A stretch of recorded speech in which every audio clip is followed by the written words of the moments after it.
In a world of wrestling podcasts, this is certainly one of the newest. Whacked Out Wrestling is on the air. Hello, everybody, and Whacked Out Wrestling is on the air. And we have an achievement unlocked. For the first time, we have a guest. I'm Thomas S.K. Green. With me, as always, is Prince Moxley Lopez. And we have a special guest in Ambrose Alley this week. Welcome, Hello, Ambrose everyone. Alley. Yeah, I'm not sure if this counts as a violent wrestling podcast or a whacked out wrestling podcast due to these ones, so it is going to be the question mark. And this week was both whacked out and violent in many ways. And to start, we have this tragic problem of the deaths that happened on Sunday, as the Afterlife Wrestling Federation announced their Performance Center Class of the Year, signing Brickhouse Brown, Nikolai Volkov, and Brian Christopher.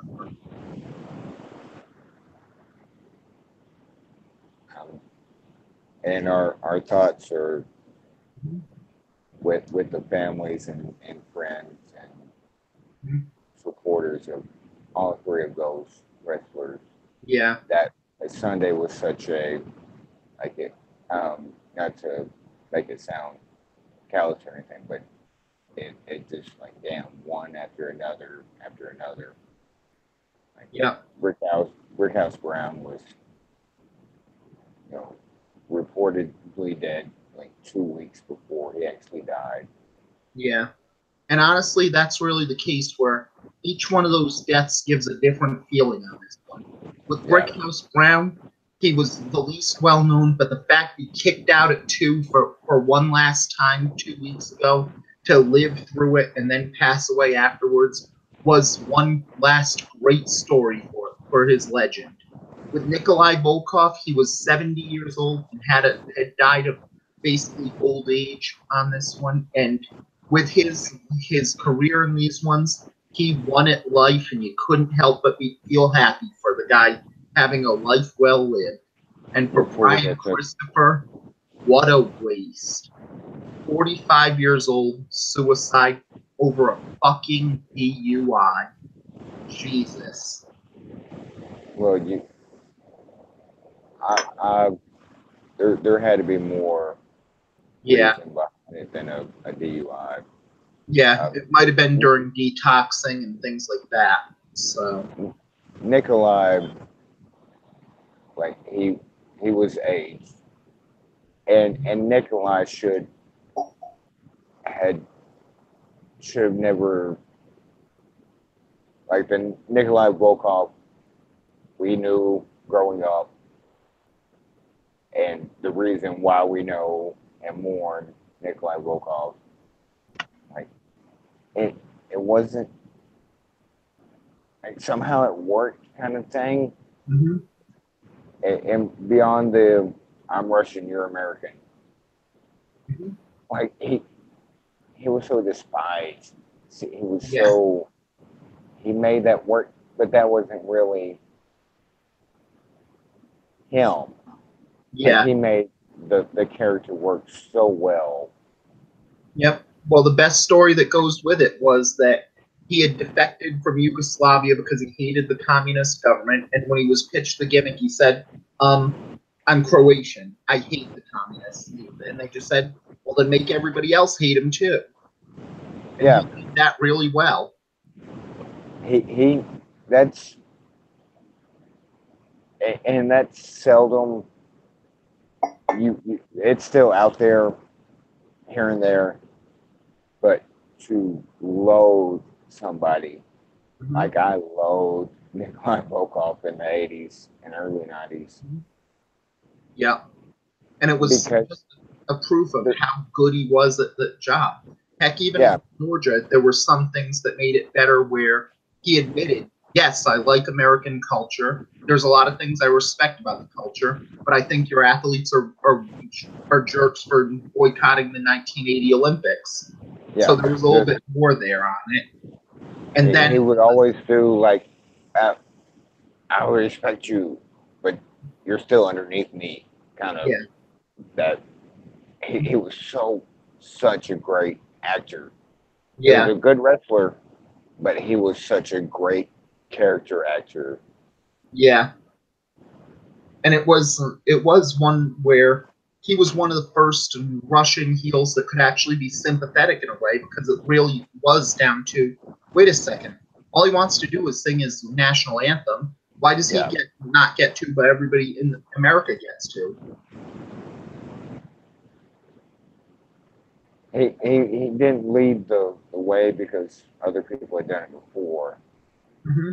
But without Nikolai, you're not having things like the Bulgarian Rusev, like that. Oh, this is drawing attention. This is, Mm-hmm. I mean, it was done before, but Nikolai kind of Yeah. Well, it was solidified the heat of where us Americans, fuck Russia, fuck communism. Mm-hmm. Yeah. And then you go with the modern era where it's fuck capitalism.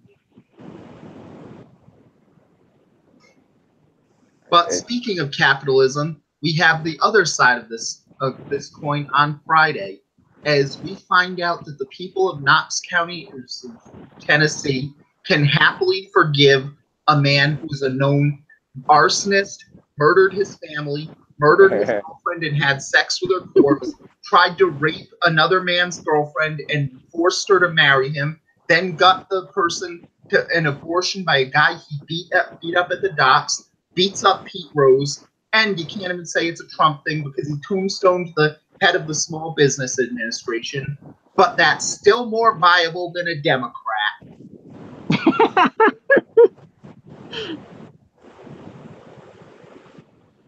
The devil's favorite mayor. Yep. You knew it was great that he actually went to to accept the thing under his own theme music in WWE.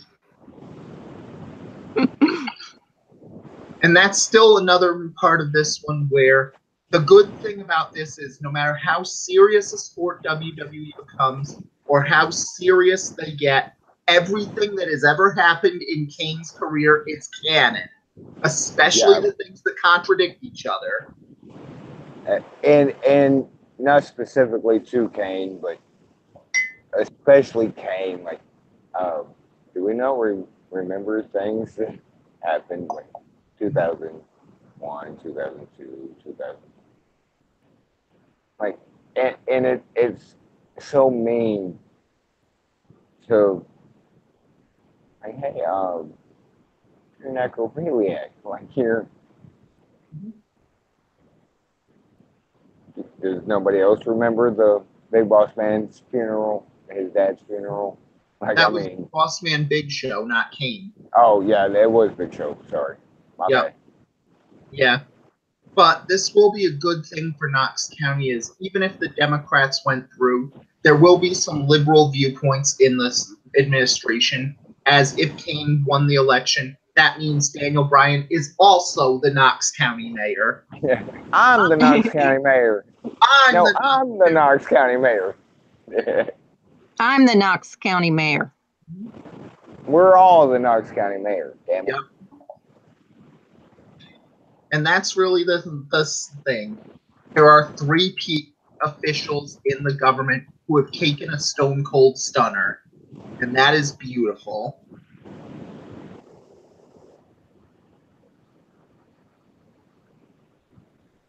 But isn't there only Linda that's taken a tombstone? Yeah. Yeah, only Linda took a tombstone, but that just gives more problems on this one because, again, for a Republican elected official, he has had his own mistress's child aborted by Gene Snitsky, and he tried to cost Shane McMahon the ability to have kids by electrocuting his testicles with a car battery. So this isn't a pro-life candidate here. Well, and to be fair, I was Kane's been tombstone too. Yeah. By Undertaker. Mm-hmm. It's so. Yeah, you have your Judge Ventura You have your, I mean, going, Arnold Schwarzenegger, Ronald Reagan, the actors, and Jesse Ventura winning governor of Minnesota was like, holy shit. Yeah. I know that name just from wrestling. And um, this isn't as big as being governor of a state. Yeah, because it's But of a very big city, so. But it's Kane. It's wrapping your head around Kane is mayor of Knox County. Mm-hmm. Like, it's Glenn Jacobs, and people either don't know or don't want to know or forget just for their narratives. Glenn Jacobs is a very smart person. Very smart. Whether you agree with him or not on his political views, that's a whole different conversation that we don't get into in these kind of podcasts.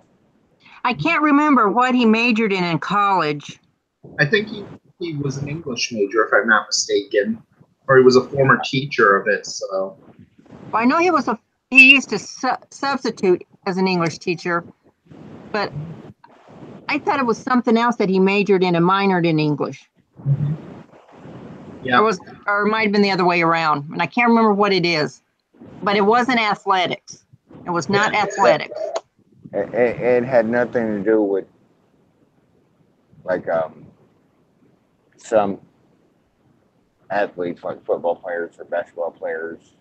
It wasn't the easy way to get a degree, and I don't think it was. I think he minored in English. I can't remember what his major was. Yeah. But he's a smart dude. Like, he's very smart, not just in wrestling, because he is so undercredited with how smart he is in wrestling. He's a smart dude. Like, and he just does not look the part. I mean, I guess it's all the time of showing him on TV as the goof sometimes. Like, you wouldn't think Kane, the character playing Kane, Glenn Jacobs, is really, really smart. Like, he is. Well, that's also because he just looks like a monster anyway, and is just good in the monster role. Heck, the guy was good enough to be in one of WWE Films' biggest draws ever in the first See No Evil movie. So the guy has had a very interesting life. Again, not being political and because you hear this time to time, like outside of the ring, or with a more business aspect, or more. There's some smart people in wrestling. Yeah. Some very smart people. Well, yeah, because again, wrestling has just become less of the sport for meatheads who go through, and more of the geek culture sport. So a lot of geeks are coming into wrestling, and they're much smarter than people of the past. But that's what you get into with Kane's been around before all that. Like, he was, some Isaac Yankem and stuff like that. Like, he wasn't. How do you put it with Kane?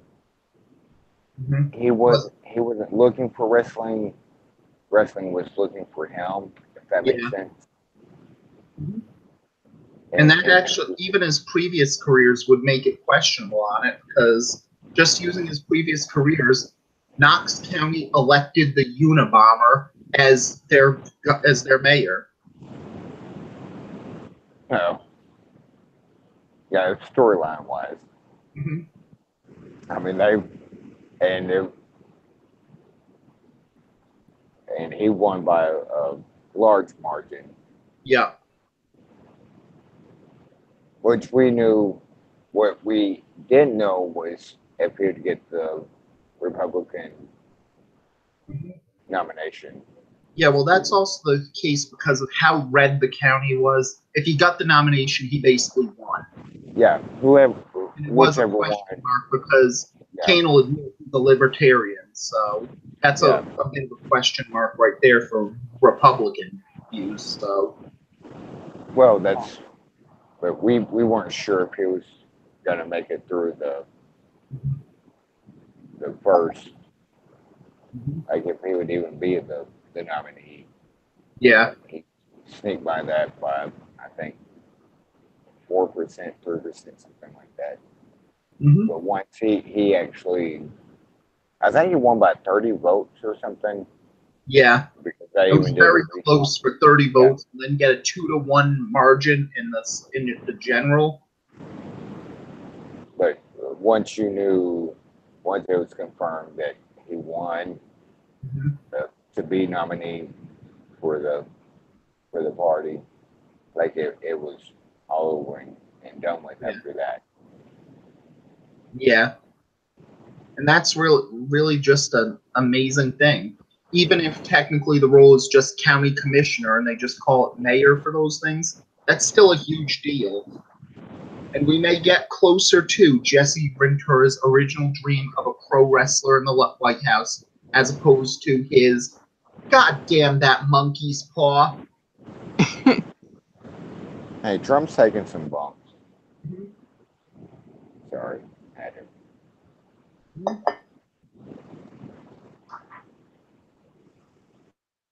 But that But goes to the regular show on this one, and Raw and SmackDown this week. And it says something that there's more interesting things that happen from the Twitter sphere this week instead of them, because I was more interested on Wednesday to talk about some tweets than I was about all of SmackDown, because it was just meh. But going to Raw, let's start with the big stories of the week. Roman Reigns got cheered against Brock Lesnar. Finally.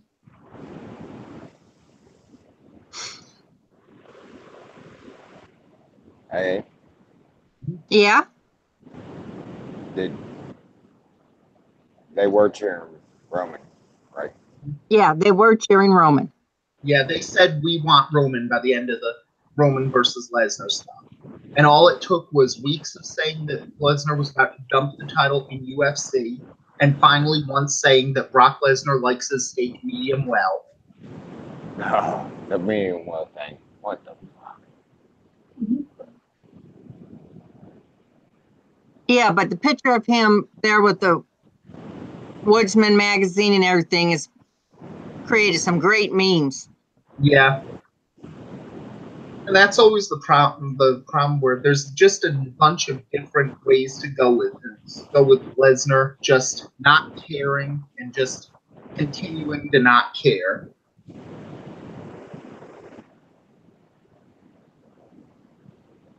At least it had there was some traction on the road Yeah. because they've been trying to not necessarily getting the crowd to cheer Roman because Roman's been cheered for a while, Mm-hmm. but to loathe Roman's opponent, Mm-hmm.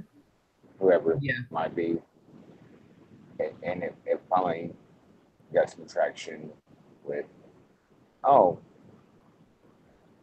you literally don't give a fuck about us, so Mm-hmm. we don't give a fuck about you. Yeah. And that's really the problem because with Lesnar, it says something for the weeks that they have made it a plot point that Brock Lesnar wants to take the title and trash it in UFC rings, and a lot of fans were willing to say, "We'd rather you trash that title than see Roman Reigns with that belt."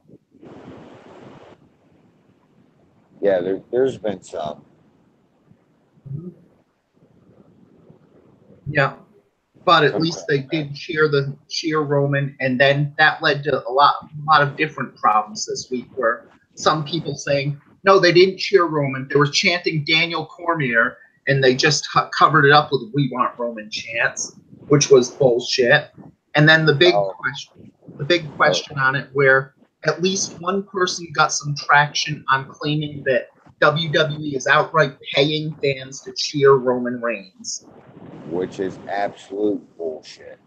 Yeah, and honestly, the sad thing though is that if that was the case, where's the problem with that?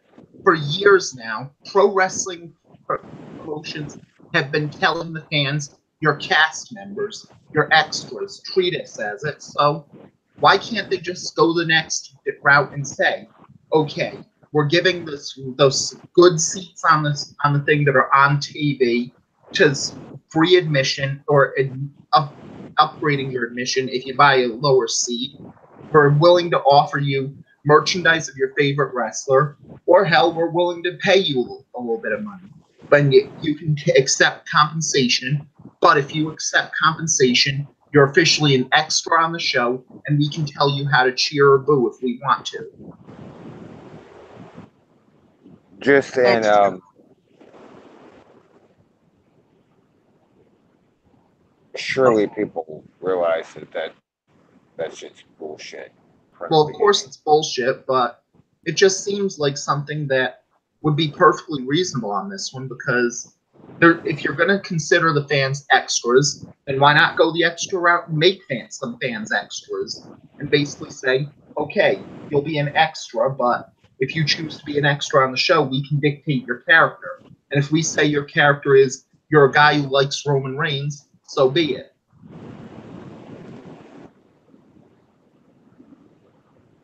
See, and that's where I strong, because they're not gonna.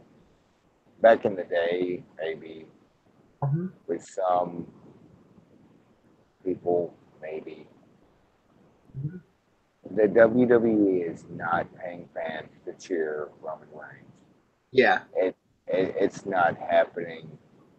That some jackass that said something on Twitter and they got picked up and quickly debunked that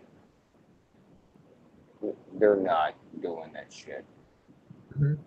Yeah, because it is the weird thing that why would you go that far? And that is like peak smartdom to say that if anybody's cheering Roman, then they're clearly getting compensated, or it's clearly piped in. Yeah, and that's another thing is the where they manipulate the crowd noise. This is not SmackDown when it wasn't live, where they could actually do that. Both Raw, SmackDown, pay-per-views, they're live. You cannot manipulate the sound that much. Yeah, and it's honestly a problem because people say, oh, it's X-Pac heat, it's X-Pac heat. But at the same time, and 99% of the motherfuckers that say it's X-Pac heat don't even know what the fuck X-Pac heat means. Yeah, X-Pac heat was a very unique situation in 2001 where the entire alliance were bad guys, except for Billy Kidman because he was facing X-Pac, and the entire WWF were good guys, except for X-Pac because he was X-Pac. It was where even Albert was a good guy, even though he was X-Pac's partner, but X-Pac was a bad guy because he was X-Pac. It was a time where people would chant at random intervals if nothing else was going on, X-Pac sucks. That's X-Pac. And somehow it's gone to, I personally dislike the work that this one heel wrestler does, so clearly everybody else in the arena must dislike their work as well, and so it's X-Pac heat. Bullshit, that is the case. If you have X-Pac heat, you know you have X-Pac heat. There's a few phrases that, and I won't like call the actual comments out. X-Pac heat for one, and somehow like apathy has become a Apparently, you don't know what apathy means. Mm-hmm. You know, Yeah. go away, heat. Like, you're literally like doing the opposite of what you're saying. Mm-hmm. Yeah, and that's really the problem on this one because a lot of it seems like Roman Reigns has so much footage in your head. He's got free space on this one that he cannot get that heat hatred, and that makes him a star. Roman Reigns has free rent on everybody's mind, like free rent. Yeah, and that it's becoming more obvious and more obvious that I couldn't care less, and I also want to like I could care less. Like, so you care a little bit, yeah, but the actual thing, I couldn't care less. mm-hmm. Well, you cared enough to fucking click the article, make a comment. You cared enough to write more words than the damn article itself. Mm-hmm. Yeah, and that's really the worst part of it because when WWE tries to say, okay, we'll meet you halfway and make him a mid-carder, they prove why Roman Reigns is a main eventer because no one buys him as a mid-carder. They still buy him as the man because they've accepted him as the man. And so Roman Reigns could beat Kurt Hawkins' losing streak and he'd still be the man because everyone perceives him as one. That goes back to, I think, 2 weeks ago, our Smart City Whacked Wrestling podcast. Like, okay, Roman is literally mid card, literally middle of the card. Who do you get in the main event? Seth Rollins and Dolph Ziggler. And what the fuck do? You shit all over it.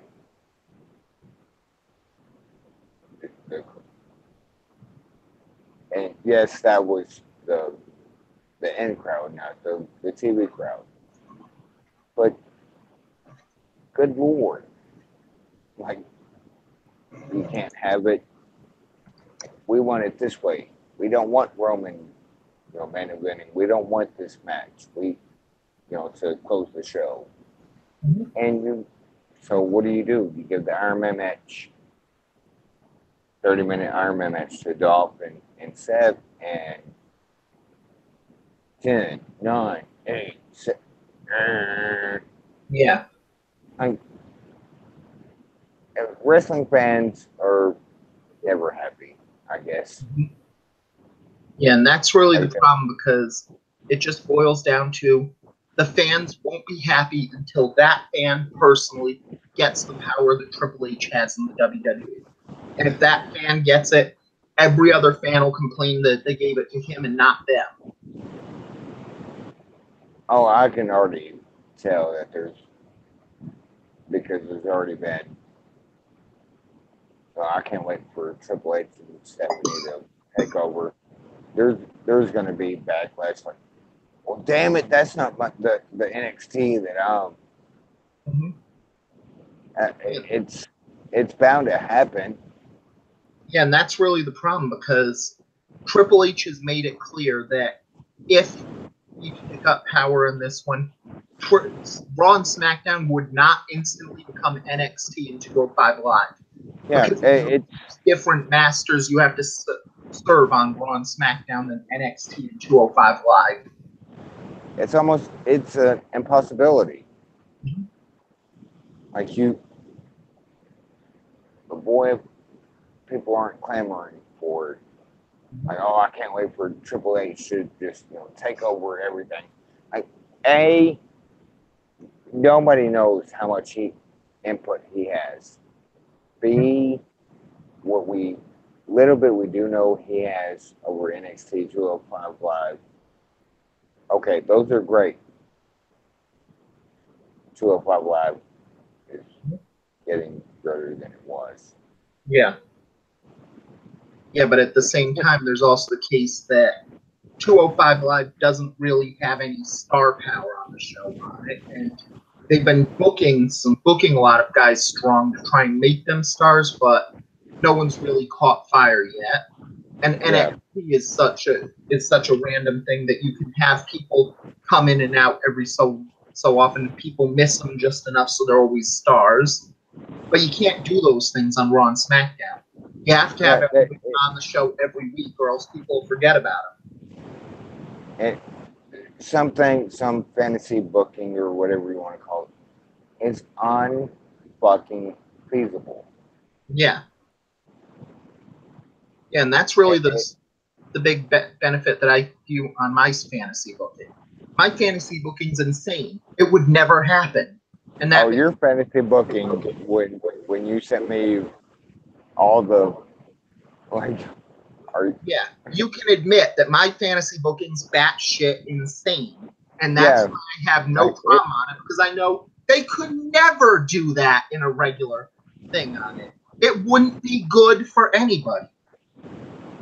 Right, and anybody listening, like Granny's fantasy booking is literally, like he said, just batshit crazy booking. Mm-hmm. You have to. One of these days, we'll do a pod that's just talking about your fantasy booking. Yeah. Because Granny,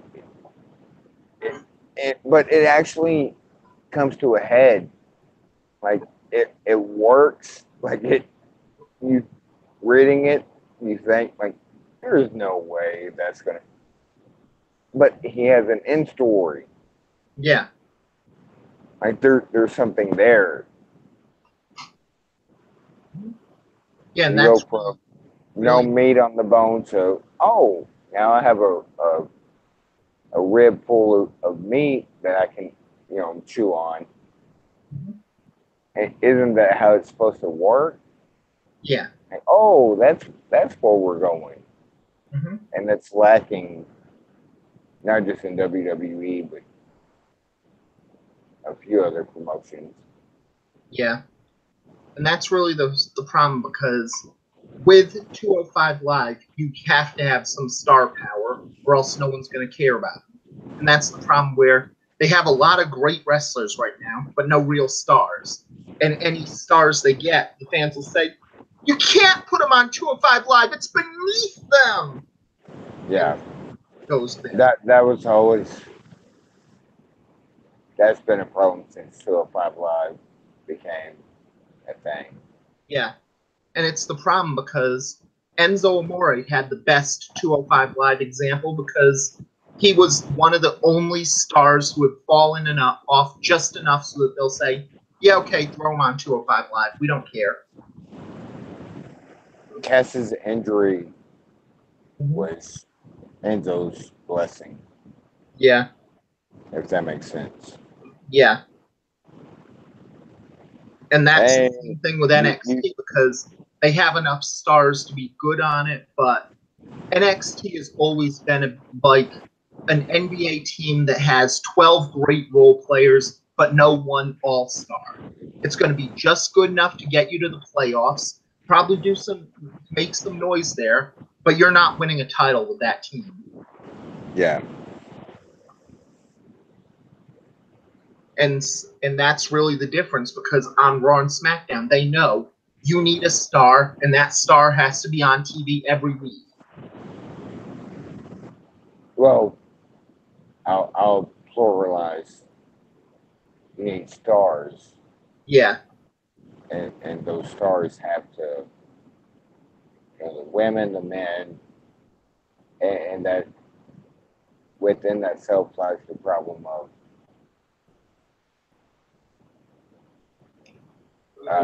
I don't want to say overexposure, but to a degree it is. Like just for instance, what the fuck is Braun supposed to do next? Like flip the literal arena up on its end? Like Yeah, but that's all. All you had to do was just beat up Jinder Mahal this week, so there was that. So, Yeah. but I'm just but it really the is the case that it just goes to the fact where wrestling needs stars, but stars are, for lack of a better term, completely random. We've had guys who are white hot prospects like The Rock be a star. We've had guys who were journeymen like Hulk Hogan and Steve Austin be stars. We've had guys who were big in mainstream liking like Hulk Hogan after Rocky 3. We've had guys who had no mainstream success to speak of become stars. You've seen guys who were big stars on the indies like CM Punk or Daniel Bryan be stars. We've seen guys like The Rock who had no experience outside of WWE's ring. And it's completely random for who becomes a true star in the business. yeah, and I'm kind of tired of and this kind of goes more towards the women aspect than the men, but it kind of falls in the same. Well, Vince picks and chooses, Mm-hmm. but that also the underlier in that is Vince and Kevin Dunn. Mm-hmm. Kevin Dunn has zero shit to do anymore with that aspect of what you see on TV. Yeah, and even if it is Kevin Dunn on this one, if you assume he has some cases there, just look at a WWE Raw or SmackDown TV show. Then look at World of Sport. You will appreciate Kevin Dunn far, far more after that. Oh, you're talking about the camera Mm-hmm. angles and Yeah. zooming and yeah. Oh God, that gave me. I tried watching World of Sport Mm-hmm. and went, oh nope, that's a migraine just waiting to happen. It looked like a 80s or 90s music video. You know, the zoom in, zoom out, zoom in, zoom out. Yeah. Like, nope, Sport no, has thank so you. many good talents, but you just know they're going to get eaten alive by NXT UK, and it's because NXT UK knows how to film pro wrestling.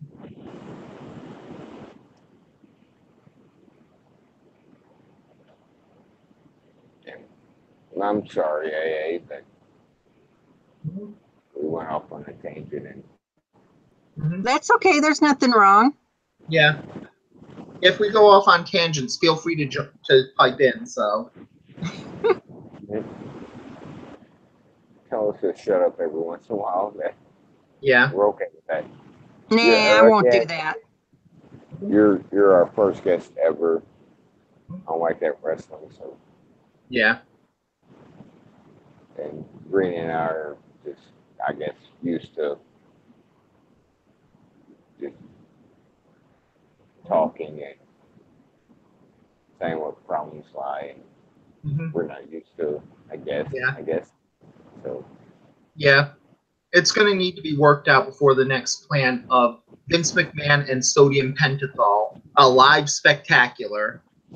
oh God. You're the That might worst. actually make for a good storyline. Yeah. I don't know how we're friends sometimes, Granny. Like I Yeah.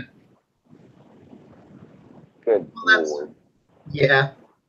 That's one of the pluses on these, but back to Raw on this one, and the problem with it was that this week was pretty much spinning wheels for the most part.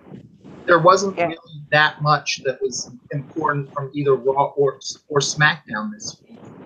From Raw, you had Constable Corbin beats Finn Balor again, or Constable Corbin Finn Balor in the match again.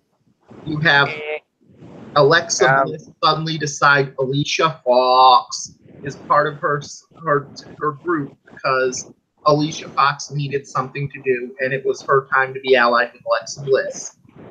Well, we found out the day after that Mickey James is hurt. Yeah. Yeah. So Because I was also like, what the? Why is Alicia Fox? You know, Why is Alexa Bliss in the corner of Alicia Fox? Alicia Fox. Mhm. But Well, then it I was found out as a like result. Mickey, like it's legit hurt. Yeah. So they just throw best heel Yeah. available on the in up Alexa's side. So then you have Alicia face Natalia, and that's yeah. Until we get next week, where Ronda Rousey has her first Raw match against Alicia Fox. Wow. Now you gotta say right. Fuck. I don't know because the Foxy. fact of Ronda Rousey's first match on free television It's, being Alicia Fox is as boring as Noam Dar. hey, you know your mouth when you're talking about Noam Dar being born. Noam Dar, like, at least there's something there, and that's gonna come across way wrong. Like Mhm. like you get crazy Alicia Fox Yeah. like that.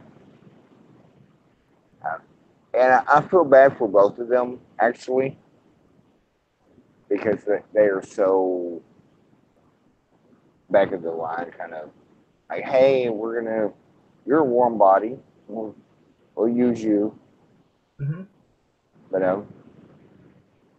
hmm Yeah. Well, that was just the case of things like Alicia Fox and Dana Brooke being a tag team last week again or 2 weeks ago, and suddenly Alicia's the ally of Alexa Bliss yeah, because Alicia is the person you throw together tag teams with, and somehow they're more of a tag team than Becky Lynch and Charlotte are. are we gonna touch on the because it's been a topic the last couple of days Mm-hmm. of just blondes. Well, honestly, that's really the problem because we have the question of Vince McMahon keeps pushing blondes as the top of the stars, and then you see the problem there because NXT has so many cases where NXT's women's champion or the women they push tend to be black haired or brown haired. It's almost like the guy who married a blonde pushes blondes as his stars, and the guy who married a brunette pushes his stars. How about that? Never thought of it Uh, that way until you said something. Yeah, but it's but always been my theory on this one where it's not just that Vince pushes blondes on this one, but if you look at them, yeah, Alexa Bliss, Charlotte, Michelle McCool, Trish Stratus, they all have similar facial features as well, and those things. And from what we see about Linda McMahon, you could tell that Linda McMahon probably looked like that when she was younger. You could see that she probably had similar facial features then, and we know she was a blonde at the time.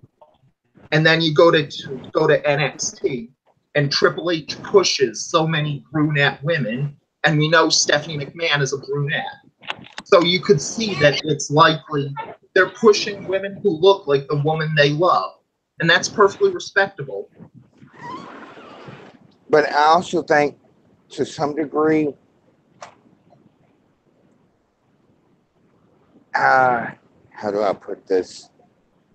That it might be I don't want to say coincidence, but I mean you have at the same time who's the longest reigning Divas champion? Who's the first ever women's champion? Mm-hmm. Like now going back to the 80s. Nikki Bella. Yeah. Not blonde. Mm-hmm. I think people read more into it than what it actually is Yeah. to some degree. Well, it is the case where that just had perfect sensibility for the obvious outside reason for this, and that reason, of course, being They went with so many things with Nakamura, Hideo, Tami, and Asuka. So of course they build around Mitsuharu Misawa's top protege, Nikki Bella. Well, now you're reading way in depth into it. Mm-hmm. But I see. I'm not blind to. Again, I'm going to use the word coincidence. Mm-hmm. Like I'm not blind to it, but at the same time, and the last, I know there was a tweet yesterday. The last time a non-blonde had a pay-per-view title match was AJ Lee versus Paige. No, that's not true. Because actually it was Money in the Bank 2015.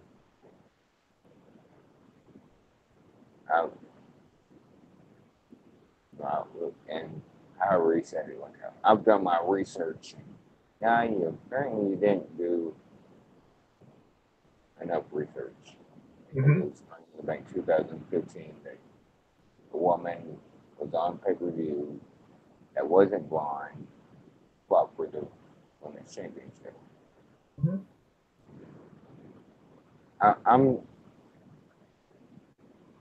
I apologize, I guess. I see to some degree like blonde and big boobs. Just because it is presented, but I also see like maybe it is after Money in the Bank 2015, who showed up on the roster? Charlotte. Yeah. But she also showed up alongside the redheaded Becky Lynch and the African American Sasha Banks. So it's not like they just said, new blonde, new boobies, go for this. Well, she started at PCB, Paige, Yeah. Charlotte, Becky. Yeah. Yeah, and that's I don't buy the whole whatever narrative is being pushed as far as because Meltzer retweeted a tweet, and if you want to get ahead, basically he was saying WWE, but if you want to get ahead in life, be blonde and have big boobs, and you'll succeed. Paraphrasing, that's not really the case. Yeah. Plus, it goes to the same case that, like I said, if you're gonna go for that one, yeah, being blonde may help you with Vince McMahon, but we also have enough proof to say that Triple H likes brunettes, so that'll work for you in NXT. And when Triple H takes over, it'll probably work there as well. I mean, Sasha's what a 4-time women's champion. Yeah. She has purple and red hair. Yeah. And she's African American. Like Alicia Fox has. Yeah, and I apologize for making some women dye their hair and weaves and stuff, but Alicia Fox, Divas Women's Champion. Mm-hmm. Nikki Bella, Brie Bella, both brunettes. Yeah. Yeah, and it's actually a case where champion. There's also the fact that it's even better on the independent scene if you're going with those ones, because there's been problems where people have said for a long time that Shimmer, which is basically one of the pipelines to WWE, doesn't book enough blondes there because there's not a lot of blondes on the independent circuit that would of any acclaim. Most of the people on the indie scene, a lot of brunettes, a lot of redheads, a lot of people with multiple colored hair. So it's much easier for that one as wrestling goes to a more independent thing that you're not going to see as many blondes at the top anymore. This past week, what really pissed me off, and I don't get pissed off very often, but and it wasn't. Games. I'm sorry, what now? Except in video games. Hey, no, I do get pissed off at video games, but now Metal Matt will wrestling. Yeah. If you don't know who Metal Matt is, he does a podcast Friday, Mm-hmm. 9 Eastern, 8 Central, or 8 Eastern, 7 Central. Ruthless 6 Aggression Mountain. podcast.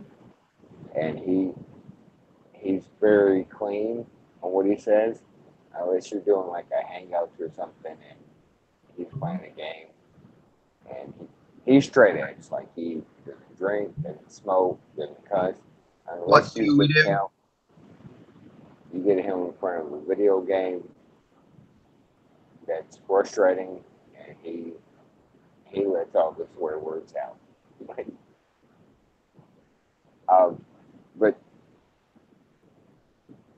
I was going somewhere with the evolution picture.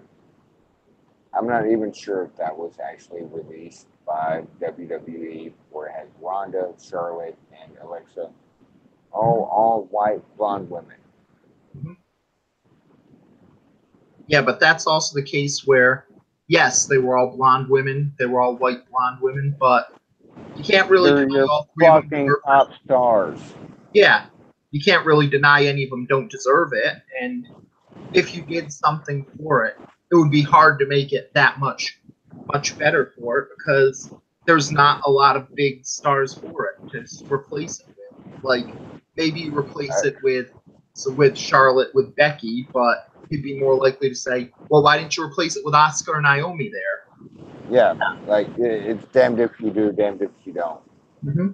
But if that was a legitimate picture, you have your Raw Women's Champion, the not a champion, but it's Charlotte freaking Flair, Mm-hmm. and mid center is Ronda, Mm-hmm. like your biggest crossover star. Mm-hmm. They happen to be white blonde women. It's not well, fuck brunettes and fuck color. Yeah. It just happened to be there. Yeah, and that actually gives another sign for it, where if you think it's all about blonde or those things, just look at the Mae Young Classic field, and you see that it's not that big. You've got Caitlyn, who's got black hair now. Casey Catanzaro has brown hair. Io Shirai, a Japanese woman. Rhea Ripley, your first blonde. Nicole Matthews has brown hair. Ginny has brown hair. Deonna Purrazzo has black hair. Tegan Knox has brown hair. Jessie Elaban has brown hair. Reina Gonzalez has brown hair. Kavita Devi is an Indian woman. Mia Yim is a half black, half Korean woman. Mercedes Martinez, a Hispanic woman. Killer Kelly has brown hair. Zeuxis, a masked luchadora with brown hair. Isla Dawn, a redhead. Lacey Lane, a brunette. Karen Q, an Asian woman. Toni Storm, your second blonde so far. Meiko Satomura, a Japanese woman. Ashley Rain, a brunette. Priscilla Kelly, a brunette who's dyed her hair multiple colors as well. Zaya Brookside, second blonde on this one, but I think she's dyed her hair. Hiroyo Matsumoto, a Japanese woman. Ariel Monroe, a black woman. Vanessa Craven, a brunette woman. Zatara, a Chilean luchadora. Shali, a Chinese woman. Allison Kay, a brunette. MJ Jenkins, also African American. Rachel Evers, a brunette. And the spoiler pit from 32nd one, Kainara Conti, the blonde woman. Only 3 blondes in the Mae Young Classic field. So please tell me more about how WWE's biased against blondes or biased for blondes. That's one of the most aggravating. Again, I've said it earlier. What's reality and what's actually happening and then what some people pick up on it, the smallest of things. Like, well, so and so's not on this picture, or so and so, look, they're promoting this. Look, and there's 3 blondes, 3 white women. I get the diversity aspect, but then you get some. I'm not going to name names where they try to make it a deal where it's not a deal. Mm-hmm. Like, that's so aggravating. That's why I just you have Yeah, and that's in the evolution picture, you have your current Raw Women's Champion, the biggest. I don't like her at all, but your biggest SmackDown woman and your biggest star, all in one picture. Is it not fair to say that, okay, they're white, blonde women? It's not the. For instance, if they put Dana Brooke, replace any of the 3 with Dana Brooke as a promotional piece, and I'm still not sure this was promotional or that's just sounded.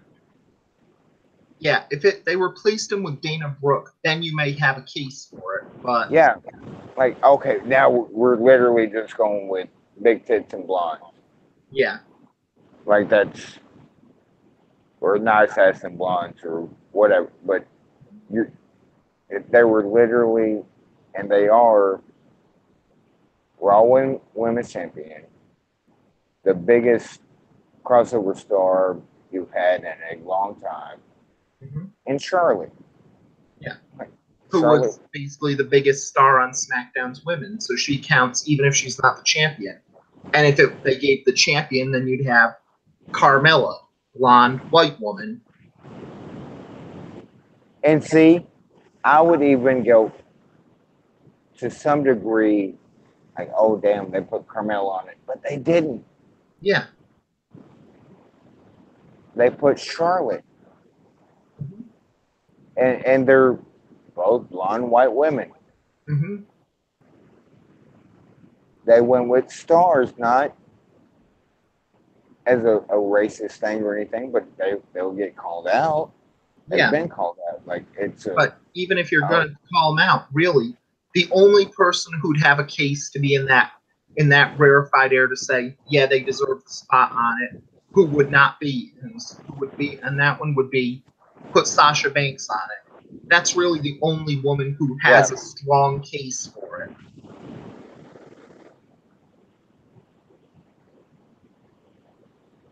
I agree with that. Like and you can even do. I don't sometimes, and I know we're live and people can hear me and whatever. I don't get how narrow-minded some people are. Yeah, but that's really the problem with the women's division on it. There's a very strong reason for why people would be this narrow-minded for it, even though there's a good case for the Evolution pay-per-views people. You see, their tea's gone cold. I wonder why they got out of bed at all. The morning rain clouds up their windows, and I can't see it all. And even if I could, it would all be gray. But your picture on my wall, it reminds me that it's not so bad. It's not so bad.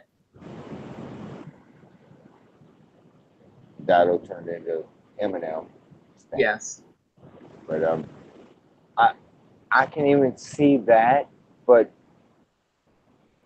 there's like another layer, like where they profess not to be, like, well, I don't stand. But your words say otherwise in some cases, if that makes sense. Yeah.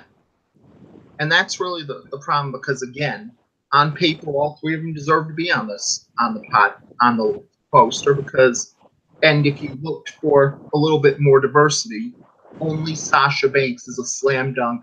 Yeah, she belongs there. Maybe you add Asuka to the list, but Asuka had fallen off since she made the main roster, so it's not really a guaranteed slam dunk. And they've never acknowledged Bailey being Latino. Like they've never. Yeah, and even if they did acknowledge it, Bailey is a Latina woman, but so are the Bella twins, and they never acknowledged that part either. So yeah, let's not talk about the Bella twins anymore. Sorry. Whatever the opposite of Stan is, like,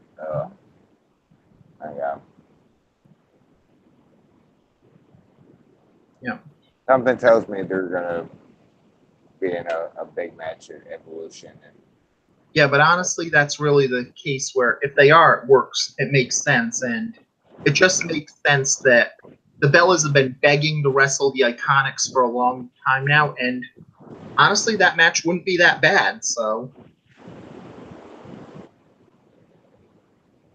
well, you'd have the Bella twins in it. well, it just goes to the fact having a tag. Just for truth, you'd have Brie Bella and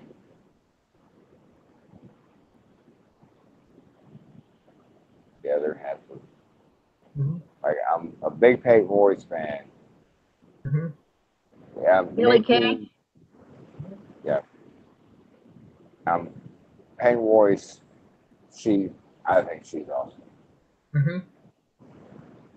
But you have, on the flip side of that coin, you have Billy Kay and you have Brie as the other two combatants. Well, that really is the same problem that happens with both teams if you think about it.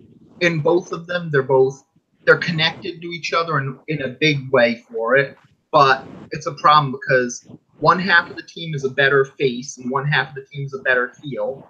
And so if they're this connected as a team, one of them is going to be playing out of position, and the one who is out of position is going to look worse. So, like, with the belt. I forgot it's Saturday. I have to write tonight. Okay. Yeah. We can talk at the. Damn it, because I was looking for the nightly and shit, I forgot I took over Saturdays. I forgot it was Saturday period. To be honest. Okay. We'll just put up a thing for it, and I'll try and keep through while you do that. Put up a link to us too, so that people come here. Yeah, make it a nice big bold link, with lots of arrows pointing. Yeah. Damn you guys. Yeah, but as I was saying on it, it's just a necessary thing because whenever the Bella twins were there, if they were baby faces, Brie Bella looked notably better because she's a pretty good fiery baby face. And if they were heels, then Nikki Bella looked notably better. Because she sucks so bad. But she had some good fire as a baby face for it, so she had her moments there. And as a heel, Nikki Bella looked notably better because she's a good bitch heel, and so it worked. Nikki Bella, and this grates me. Okay, she started using a forearm, and she started using the STFU that compared to John Cena. I could find a random plant in the yard and do a better STFU. Like,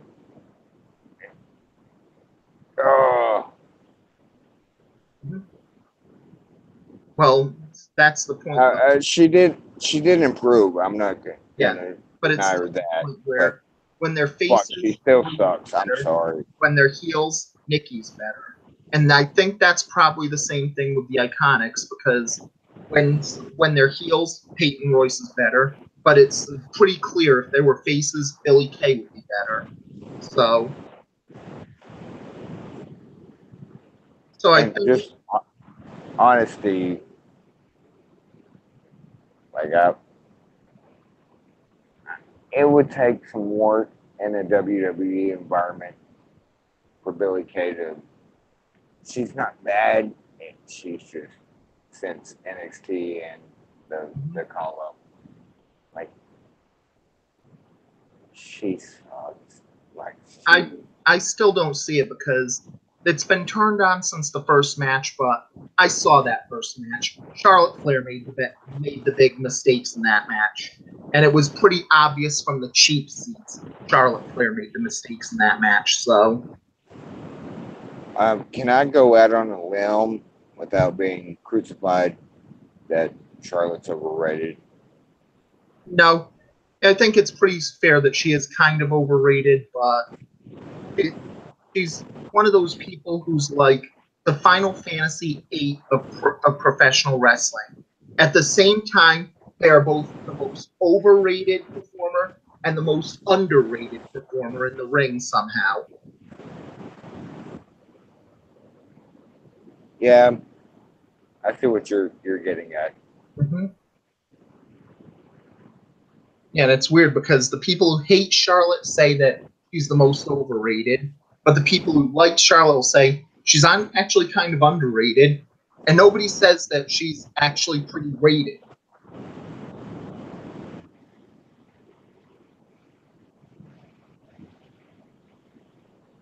Kind of in the middle on Charlotte.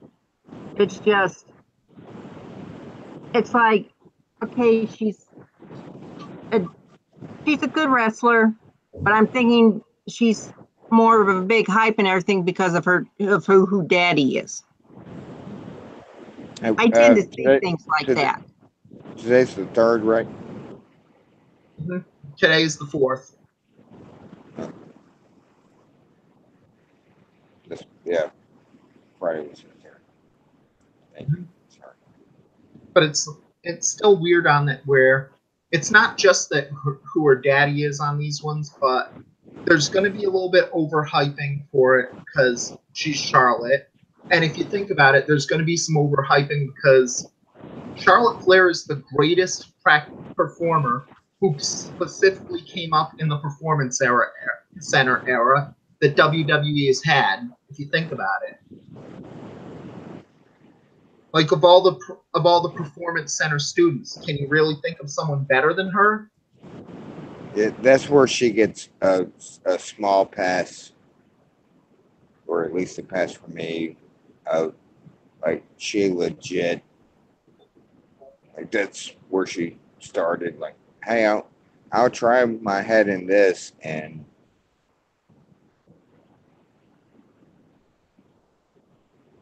like Charlotte gets that from me. Yeah. Other than that, it's really weird because even of the men, there's not that many people who are purely Performance Center students that you can say are that much better. The only pure Performance Center student who'd be in the same discussion would be Baron Corbin. And wouldn't you say Charlotte's better than Corbin? Now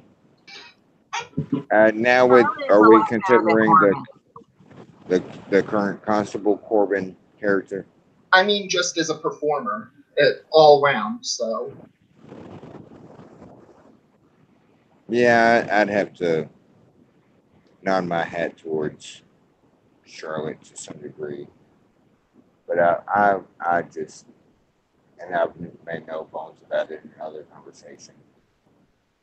Charlotte's out of the 4 horsewomen, Charlotte's 4th in my book.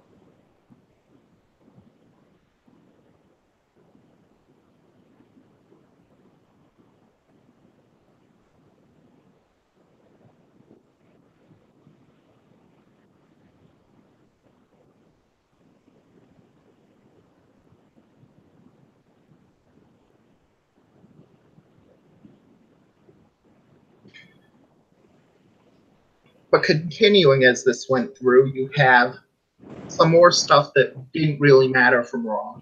Elias and Lashley start a feud over Elias's debut album being a big hit and Lashley doing some things.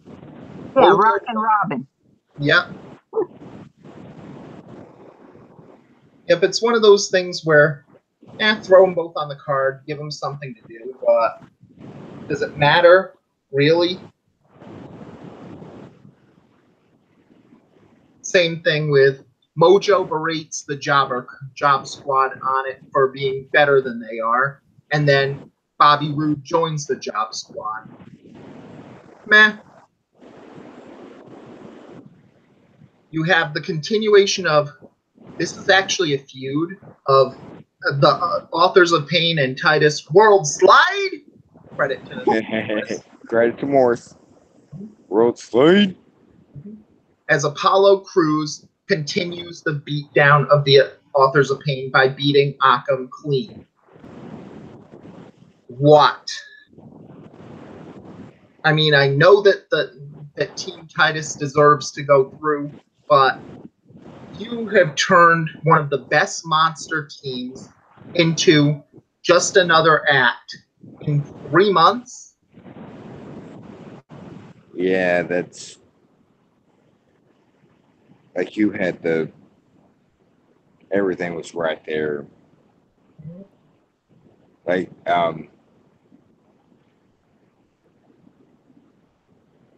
when you look back on it when like Ascension debuted, Mhm.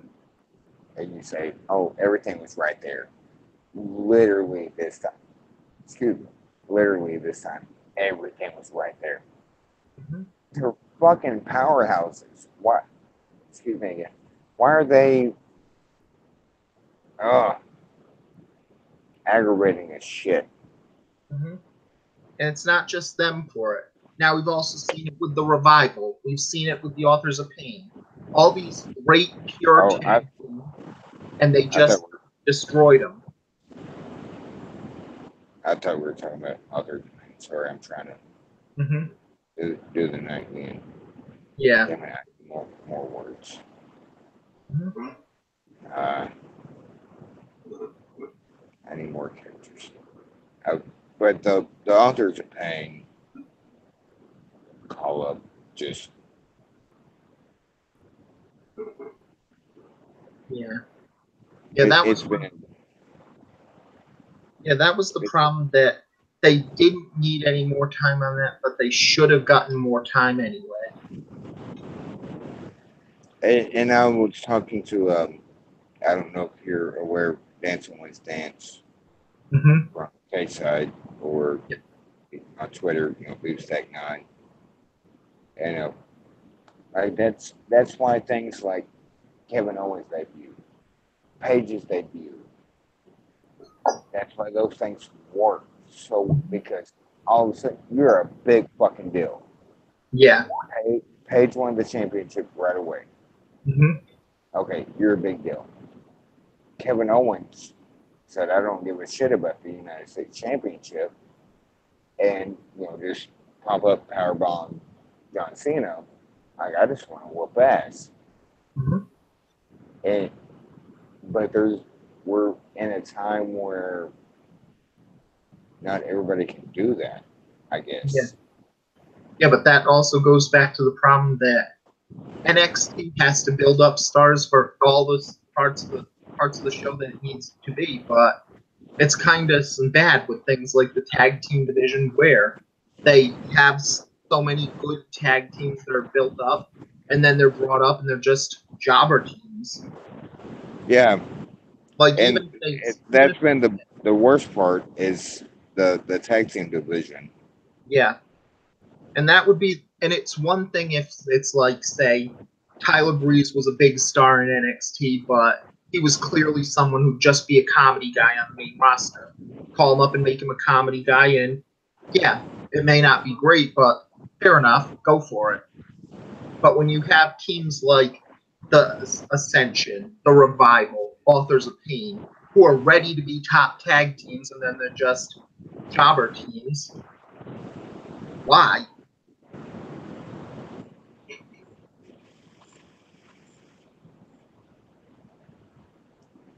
How many words do that? Mm-hmm.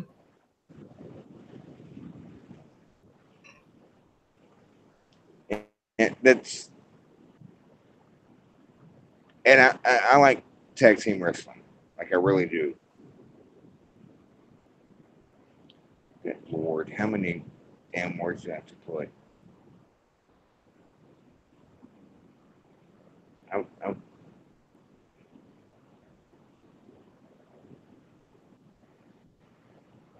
sorry, I'm Well, talking. they needed Sanity, the Authors of Pain revival, because the tag team division is getting, in my opinion, is running pretty thin Yeah, for the and two tag teams. it really ties into it because you had B Team, the Leaders of Worlds doing things, and at least the Revival did something, so they're trying to build that one up. And you have the B Team, which have caught fire, but they're still the B Team, and the Deleters of Worlds. And then you have this week the big questions on there because you have Matt Hardy making tweets that make it look like he's about to announce his retirement. So Yeah, and that tweet. Good Lord, how much do I have to?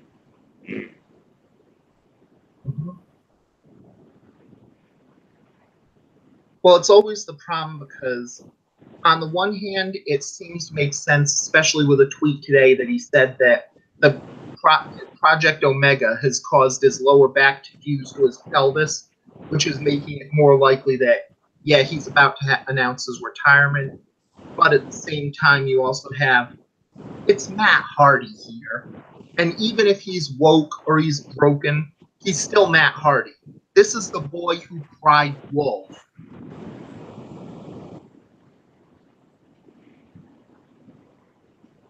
And it's just a problem because we've seen too many times where Matt Hardy was a drama queen, too many times that Matt Hardy cried wolf on it, so that if this is it and we're about to get Matt Hardy's retirement, we really won't know for a little while that he's serious.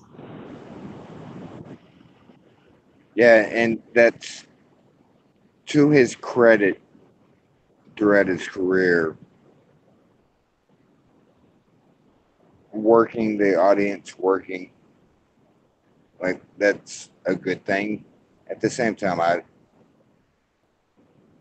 don't want to say Matt's been wasted per se.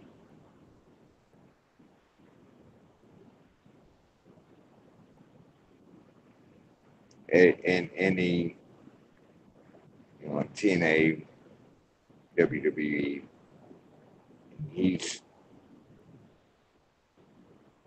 there's some people, and I don't want to make this come across the wrong way. There's some people that had no business being superstars.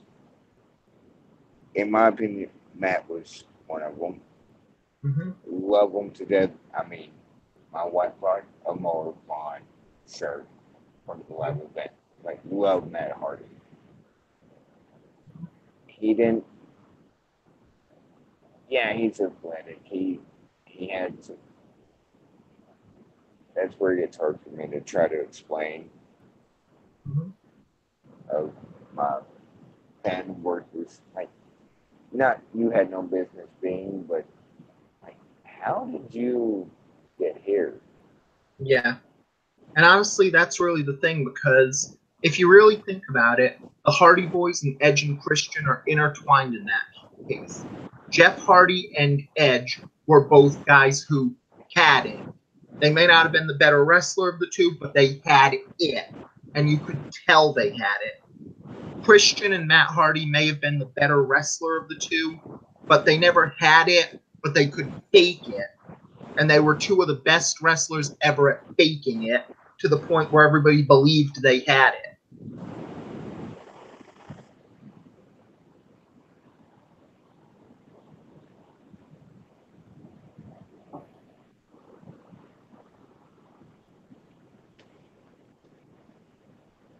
And What else happened on Raw? Other things that happened on Raw. The Revival defeat the Deleters of Worlds. Seth Rollins defeats Drew McIntyre. Still no sign of Dean Ambrose yet, so it's just waiting for that to happen, and it's just getting ready for it. And WWE reached into cage side seats and haunted my dreams for the whole week. Because on Saturday last week, there was that big argument over, are Sasha and Bailey a tag team?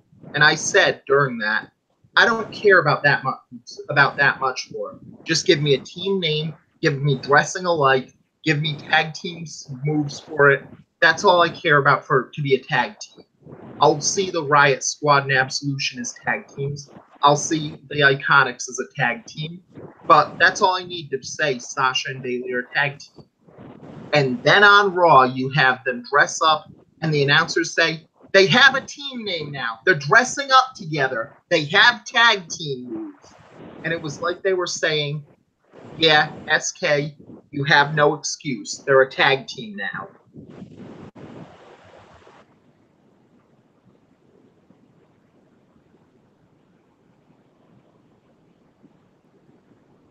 And on a related topic, you also have why they always put my face on the shiny side of the DVDs.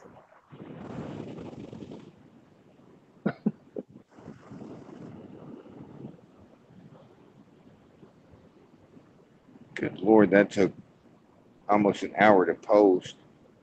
Yeah. The nightly's up. Yeah. Good God. But that really was the only other thing from Raw where the Boston Hug Connection defeated the Riot Squad. So that was pretty much a random Raw for it, where nothing much went on. And well, yeah, wait a minute. You had Brock sitting backstage reading a magazine. Well, yes. And we find out that Brock Lesnar is one of those people who has their steak medium well. With a bacon. I didn't already had him before. Mm-hmm.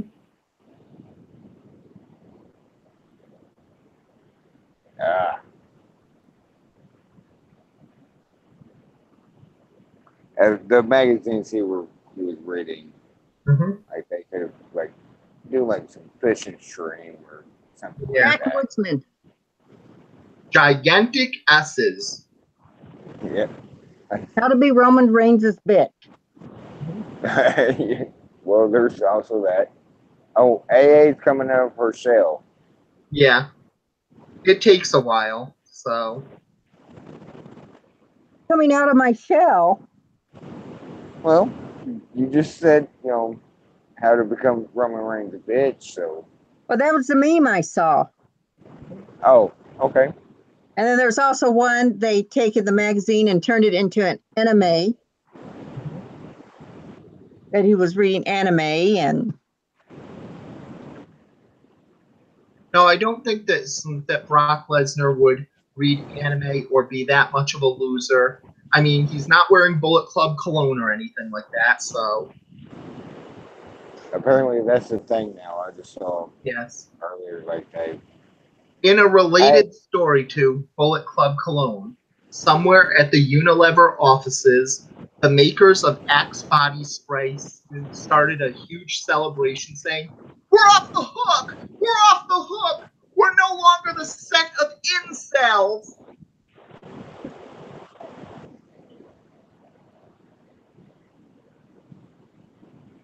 So you got to give the credit to them. Axe body spray is no longer the scent of people you want nothing to do with. Yeah. Wasn't that kind of already Axe is not a shower, kind of. Yeah. Yeah, and we can tell that Bullet Club cologne is going to be a shower for many, many wrestling fans. And we can take you take a bath, if you're cologne, we can still smell the hint of wash your ass in a week. You're covering up. Speaking of which, I need to wash my ass tonight. Sorry. Oh, TMI. Yes. Pablo Ani.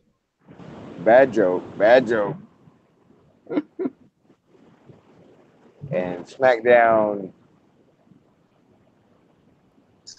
was actually weird because it was a pretty important episode if you think about it, because there was only one men's match on the show, and most of it was women's episodes, and it was a bigger hit than before on this one. So it's actually a pretty important episode on paper, but it was not important at all. Like, the only thing to talk about from SmackDown this week was the fact that Charlotte got added to the triple threat match between Carmella and Becky Lynch. That was pretty much it. Spoke about earlier. It's such bullshit. Like that's and even that's one of the problems, because I want to hate Becky Lynch fans so much. They're so demanding. They so think that Becky Lynch is the only good wrestler on this sinful planet and the only person on this one. So why are you giving me a reason to feel sorry for these fans, people?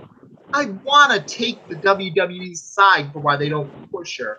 I believe that Naomi and Becky were equally talented in 2006 and equally deserving. And you go and do something like this and make me feel for those people?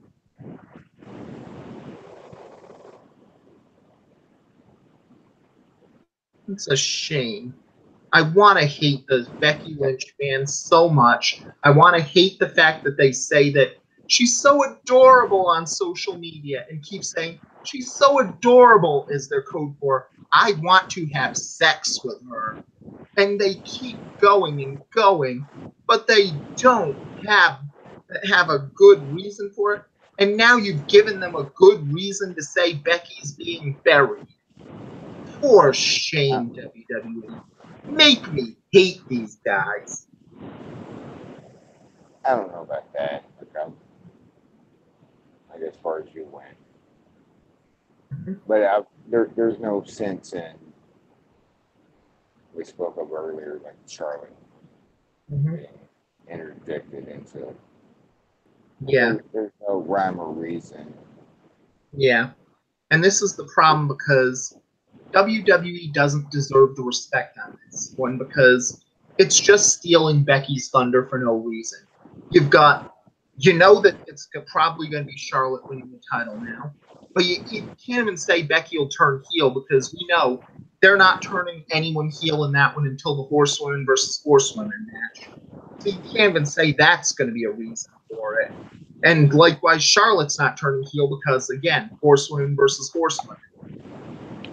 And this touches on a subject, because now that the other two horsewomen are at the PC,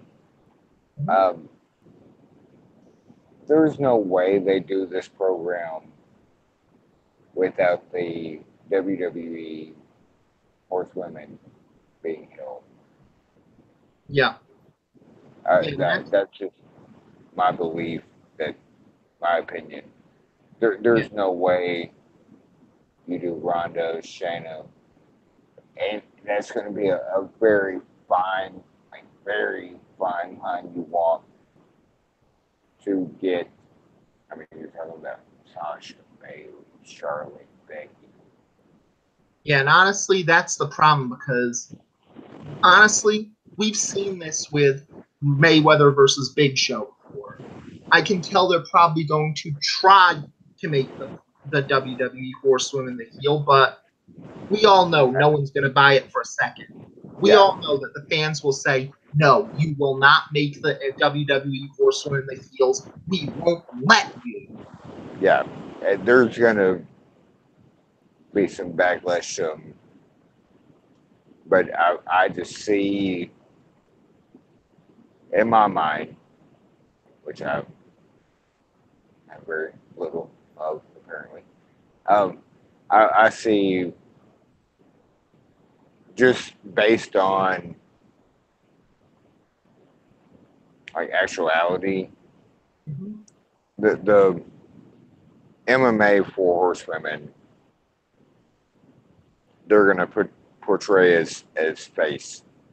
Yeah, and that's even worse on it, because there's going to be that damning strike that we've seen Shayna Baszler in NXT. She's a pretty good heel.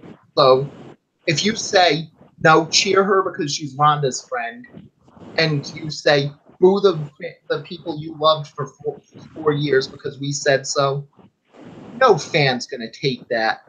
They're all going to say, oh no, you will not turn the WWE Horsewomen heel. We won't let you. And Ronda's the link in it all. Yeah. Because they're not turning Ronda heel. Yeah. They're not gonna do it. Mm-hmm. So they have to turn some way, shape, form, fashion. Mm-hmm. Turn Shayna. Nobody even really, like, let's be honest, like, nobody even knows the other two names. Yeah. Like, you have Ronda and Shayna Baszler, and you only know Shayna Baszler because she's actually been wrestling in NXT. You don't know the other two names. Mm-hmm. Yeah, and honestly, that's the problem because, again, you're not turning Ronda. Yeah. We've seen Shayna Baszler, and she's best as a jazz type of. She's just really good at being that you don't want to mess with her in a dark alley type heel.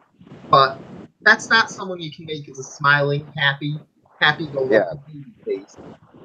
Maybe if they bring up the cuckolding thing with her, so that it would be a thing, but you can't really do much otherwise.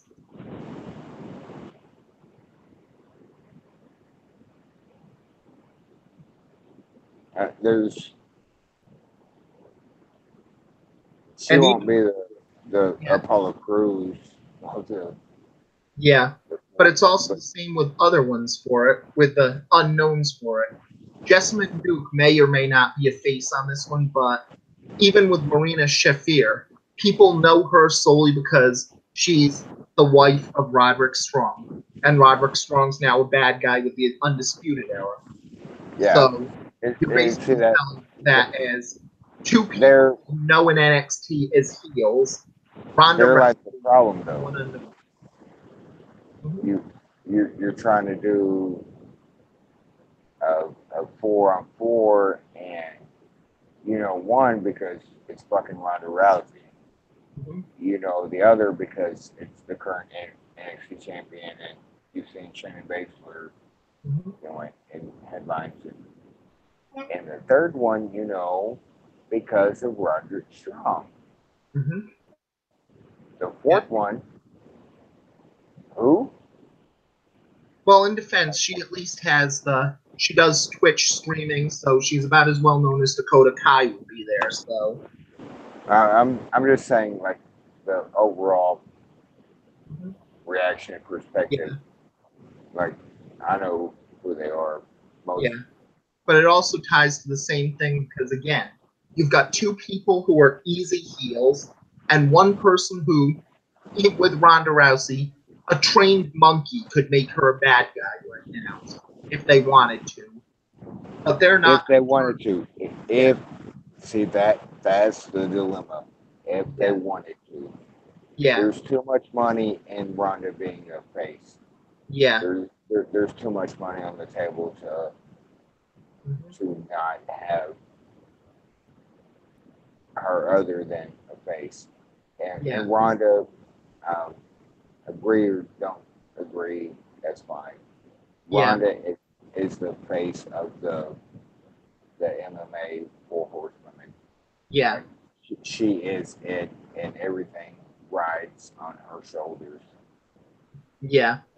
And that's really the problem because honestly, there's that question where you're burning a little bit of money if you make Ronda Rousey the heel, but you're burning a lot of money on how many little girls are going to turn away when you said for 3 years that the four horsewomen are their heroes, they're the faces of the future, they're proof that women can do everything, and then they said, nope, Ronda Rousey, shiny, shiny, shiny, fuck all that, they're bad guys now.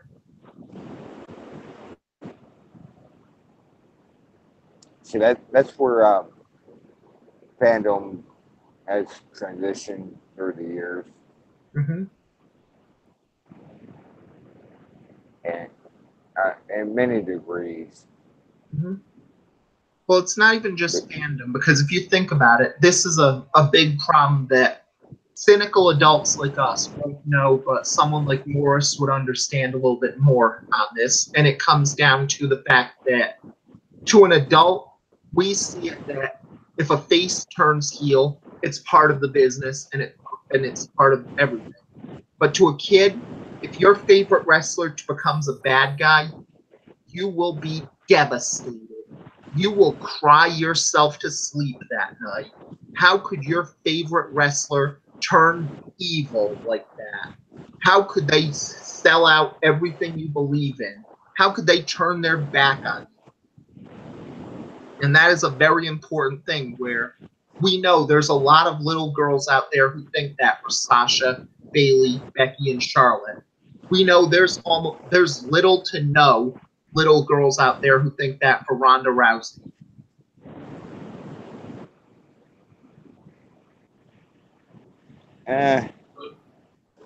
I see what you're saying, and I definitely know what you're meaning, but Mm-hmm. does it sway the money coming in? Mm-hmm. Yeah, and that's Probably not too. Right. Because it really comes down to, I'm sure Survivor Series will make money on Horsewomen versus Horsewomen, but will that money be enough to save all the little girls who'd probably be so disillusioned they stopped watching because of this? Because turning the Horsewomen for Ronda Rousey and her three friends, two of whom are accepted as heels, would be a disillusioning event to say, I don't want to watch this anymore. Yeah, I agree with you there. Like, but we're in such a time that it would take a lot for anybody that's invested in either WWE or New Japan or Mm-hmm. like, oh, this happened and well, fuck you, I'm never gonna watch you again. Yeah, but that's the difference because we're adults, and that's the whole point. It's the little kids who will be disillusioned enough to say, I'm never watching again over this. And that's one of the advantages I have of having a perspective on things, not just mine, but I have a 9-year-old. Mm-hmm. And I take his account very seriously of what he thinks because I was a 9-year-old that was like legit, like all in kayfabe. Like, Mm-hmm. if this happened, it like legit happened. Mm-hmm. There was no kayfabe. Yeah, and that's why I take a lot of stock in what his 9-year-old thinks as well, because really it comes down to, we're not some great smarts here. We're not great minds for this. We're sad, cynical adults arguing over a kids show. And so in that case, you need this thought of the kids to do this because it's a kids show and what they think matters more than what we think. Hey, do you agree on that? Like, we become cynical as we get older. Oh yeah, we're definitely cynical. The older we get, the more cynical we get. I mean that obviously in life in general, Mm-hmm. but and I'm kind of I've been worn out on the smarts being used as a derogatory term. You Mm-hmm. fucking smarts. Well, you're on a god dang wrestling website calling other people smarts. Mm-hmm. Do you not realize you're a smart? Yeah. You're And a that's smart. really the same thing because everybody's in the IWC right now. It just means you're in the internet wrestling. Yeah. We're in it. The casual in it. That That 7-year-old grandmother or that or that person from India who's chanting Roman Reigns on Facebook is in it. Everybody who has the internet's in the IWC. Yeah, it started with the talking down to the IWC, and then last few years, like smarts this, smarts that. Motherfucker, you're a smart. Mm-hmm. Like that's just honesty. Yeah. Like if you're not just watching TV, but you're also reading or tweeting or seeing tweets, you're a fucking smart. It's not a derogatory term. Mm-hmm. Like I can't stand. Oh well, the smarts do that. You're a smart. Yeah. Like you're a smart. Yeah. And that's really the thing. A mark is basically from the carnival terms, you're a sucker. A smart is the person who knows they're a sucker, they admit they're a sucker, but they say, you know what? I'm going to give my money to them anyway. Even though I know I'm being taken, I just want the experience. Yeah. Like, and the whole smart term, or this how smart came about, of the smart mark. Like, to a degree, we're all fucking marks. Mm-hmm. Like that, point blank. Like we all are. Mm-hmm. Dean Ambrose music hits next Monday, whenever, house show. I don't know about you, but I know 2 people for sure. Actually, I know 4 that will jump out of their seat and mark because Dean Ambrose is back. That's me, AA, my son, and my wife. We're gonna mark the fuck out. Like that. And that's not a problem because if you're watching a TV show, you should have some moments where you're excited about it. That's really the whole point of a TV show. You don't watch it to think, this is just a way to waste 3 hours of my life I'll never get back. You watch it because you want to be excited for something. Yes. And that's what, at least with my son and me to a degree, and my wife as well. Like, you want that sometimes, yes, admittedly, Raw's not so good, SmackDown's not so good sometimes. But there's the small occasions of, hey, this happened. Mm-hmm. I don't get the doom and gloom of the WWE just overall, everything sucks, everything's bad. Mm-hmm. Like I don't, and I'm a doom and gloom person. You guys know me well enough to. Mm-hmm. But then why watch it? And I know I'm kind of being hypocritical there. Like, then don't watch it. Mm-hmm. But if you take the time to watch it, and then you just all you have to say is like bad shit, and I don't get that mind process of if that makes any sense at all. Well, it makes perfect sense because there's a lot of people who do just watch it to complain. And what's the point of that? If you really hate it that much, there's something else to do on a Monday night. There's something else to do on a Tuesday night.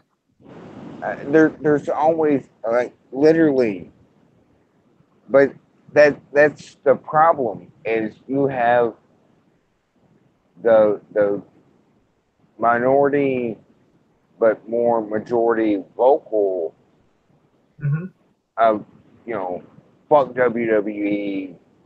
They're, what, and they steer you towards, it's not even like New Japan or CMLL. Like, and by the way, Rocky Mountain Pro is awesome. Yeah. Yes, it is. Yep.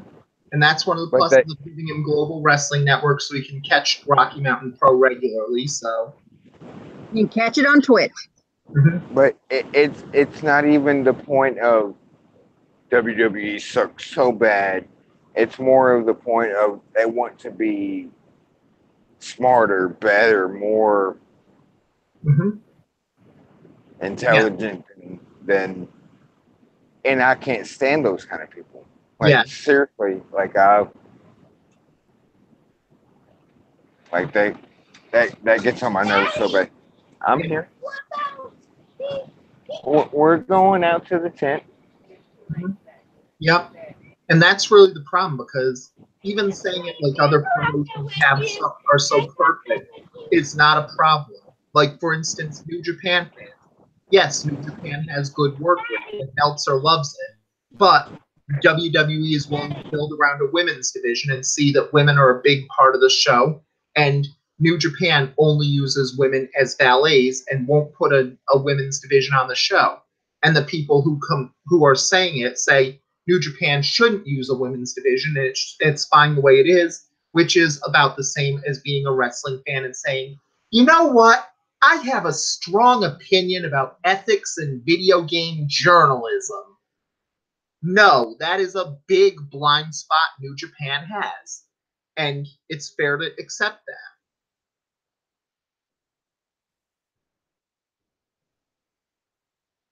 A perfect example of that is Ring of Honor and Women of Honor. Like that just sucked. Yeah. Like what the fuck was that about? Yeah, and that's really the problem, because Ring of Honor just got to the table too slow. And they got to the table after a case where WWE can have first pick of all the women on the indie scene. And then TNA can have second pick of all the women on the indie scene. And maybe Chikara can get third pick of all the women on the indie scene. And if they don't get fourth pick, then Lucha Underground gets third pick. But by those times, the top four picks have all been taken, and now Women of Honor are left with everybody else there. It's not going to be good. It's not who's left over. It's how they made a big deal about, WOH, Women of Honor, and then they fell flat on their face of how they presented it, how they. We're live. I muted my mic, so say hello real quick. Morris is saying hello. Hello. Hello, guys. How are you? Hey, Morris. We were actually talking about your opinion. Yeah. Yep. I just brought you up with what a 9-year-old thinks of wrestling. Hey, can I go out there with you? No, not right now. I want to mute my mic for just a second. But yeah, it's basically the problem with Women of Honor just didn't work for those ones, and there's a lot of problems that you can see from these other promotions. Like, there's no perfect promotion. WWE is actually not bad when you consider all these ones. They have too good of a talent roster to be that bad. Yeah, I mean, you even can take Shimmer and stuff in consideration. Like all women, they still have their flaws. Yeah, and it's not even just about women versus men here on it, where the product in WWE, again, if you think of the worst wrestler on the roster in WWE, male or female, they're still pretty good. It's not like they're terrible anymore. Yeah, but man, trying to say that to somebody else, that's a hard fought battle. Yeah. Like they're there for a reason. And that's Hey, what are your thoughts on two questions? Women's wrestling and more specifically intergender wrestling. Okay, now I've seen intergender wrestling with Rocky Mountain Pro. And let me tell you, a couple of them, they could go toe to toe with the men. And they weren't little, tiny, dainty, looked like you could break them in half. Well, I've seen the they can hold their own. Yeah. Yes, They just look like they can hold their own. Like, okay, nope, I'm not messing with you. I'll walk by. but from what out of all the other of the more well-known promotions, let's say, like WWE and WOH and Shimmer and all of them, they still. Well, now I forgot what I was going to say. Oh, you opened that bottle of wine, didn't you? Didn't you? Yeah, I did. I'm on my third glass. Yeah. I know you too well. Yeah, like I said, with intergender on it, I've been firmly in the belief that there's a four-step matchup plan to make intergender work in WWE. They've already done the first step of it with Becky Lynch versus James Ellsworth. You sell one of the best technical wrestlers in the women against the worst male on the roster, and you have that technical wrestler destroyer. You make it clear the women are in the men's league, and it's not just being a freak of nature like China. They're in their league on their ability. First step's done. Second step, you put Nia Jax on 205 Live, and you have her wrestle. You have her be the monster, and you make it clear that it's not just about those ones. It's about there's one benefit that she's 270, but there's one weakness that she's a woman, and you make her a monster on that show, and in the process you make it, dude, she's twice her size. If you think that this little guy can beat this bigger guy solely because he has a dick and she doesn't, you're the sexist here, not us. So just deal with this. Third step, you have heel Charlotte Flair versus face Jack Gallagher. Perfect matchup there because on one hand you have someone who's recognized as a heel, is still a heel, but it doesn't do anything heelish and is still basically seen as a great performer who's respectable. And you have her face a man who's a baby face and who honestly wouldn't want to fight this person either, but he also is a gentleman. He's a man of respect. He'd never lay his hands on a woman otherwise, but he also respects her as an opponent and knows it would be more disrespectful not to fight her than to fight her. And then you allow it so that a woman can also work heel in intergender, which is the biggest fatal flaw that intergender has right now, that you can have women as the baby face, but you can't work heel because wrestling's a morality play. You can't say there's a reason to beat up a woman for it. And that comes as the problem because you have the Matt Striker situation where when Sexy Star's on the offense, it's like, Sexy Star is doing this for women everywhere and showing women can do everything men can. And the second Sexy Star's on defense, it's, how could you? How could you hurt this innocent little flower? She's only a defenseless woman. She'd never have a chance at fighting you evenly, you big, mean, brute man. By the way, hey, this is Greeny doing his promo thing, and I can't disagree because as a society, like that's how we're. I went in depth a couple weeks ago. Mm-hmm. Like we're brought up like a man doesn't touch a woman no matter what, Mm-hmm. and the woman is I don't want to say flower, but like you just don't do that. So the woman can never be a heel in a intergender match like it. Mm-hmm. And honestly, that's really the case on it where I do believe you can make a woman a heel in an intergender match. Like Duke has said in Nova Pro, they had a really good Angelus Lane Keith Lee match where Lane was the heel and Lee was the baby face.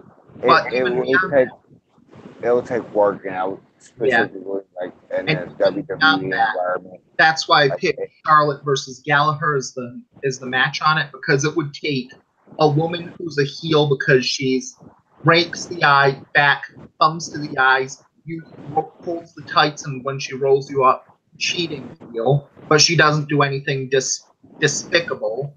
And a baby face who's like, yeah, I don't really want to fight you, but I'm doing this for the thrill of the competition, and it's not about me wanting to show you any disrespect or trying to fight you to fight you.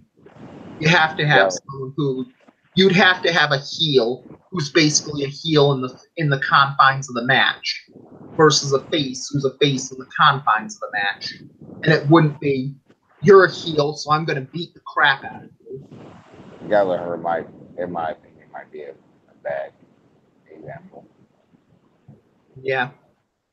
Because I know like heel turns, but it's still Jack Gallagher. Yeah. But it works on rare occasion, like very rare occasion. Yeah.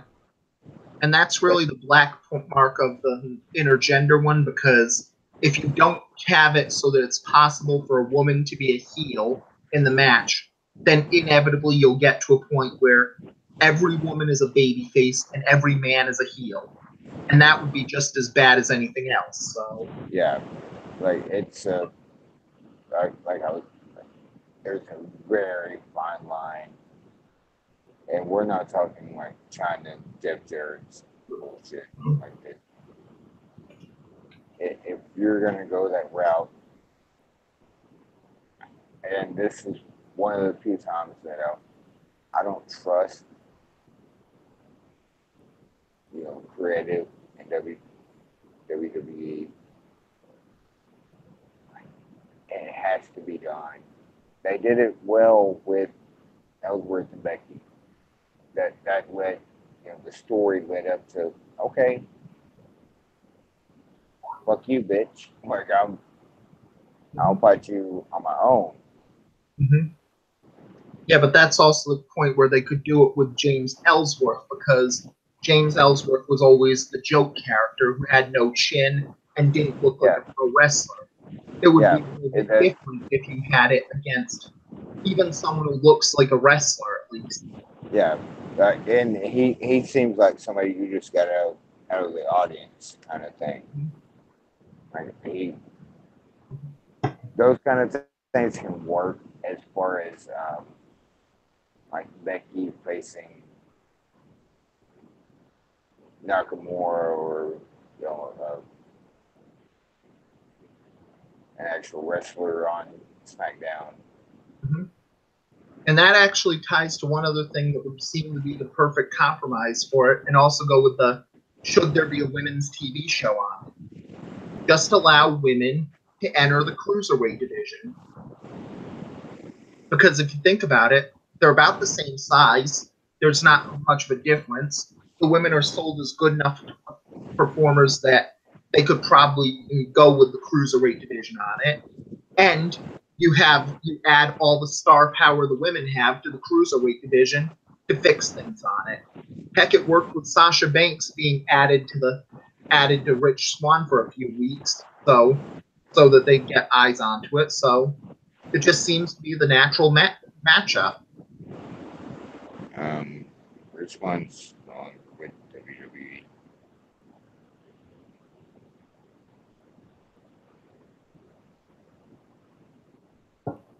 It's him in the cruiserweight. I really could now that I've thought about it after you've talked about it, and I could. Yeah. I might even start watching 205 for other than the Brian Kendrick.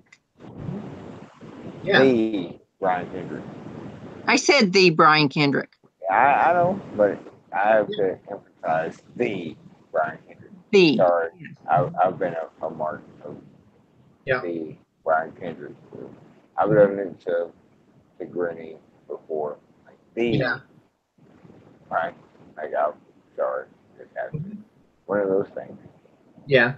I kind of fall done right, it works so well. Done wrong, like what the was this?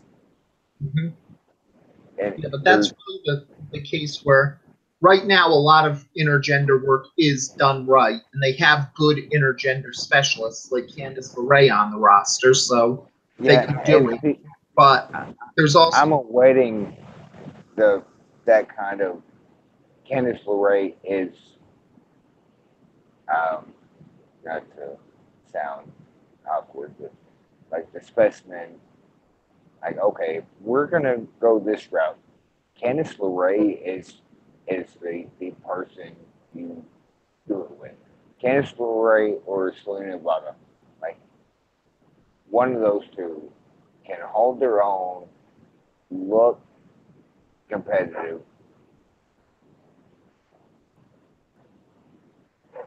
You know, that kind of well, honestly, I don't see look competitive as the problem because the big reason I'm a big fan of intergender is always the fact that with intergender, there's no right answer on it. Because if right. you're Yeah, against intergender, you're saying, I don't want to see it.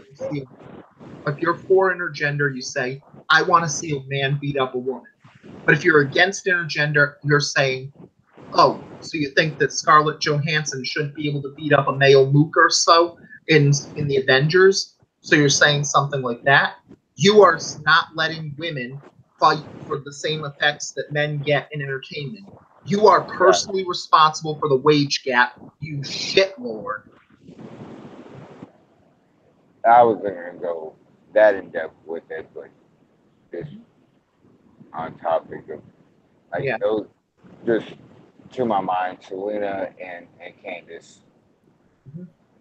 and and I was kind of I knew it wasn't true, but with your I think it was midweek, uh, Ty Valkyrie might be in the Mae Young Classic. Mhm. Like, oh shit! Like Ty Valkyrie will, when done right and done when presented right, Mhm. it works well. It's just I don't when Yeah. it's not done right, it's shit. Yeah. But honestly, that's ultimately why I'm fine with it because it's a wrestling is fake, and because wrestling is fake, you don't need to have people agree. No, it's not fake. It's scripted.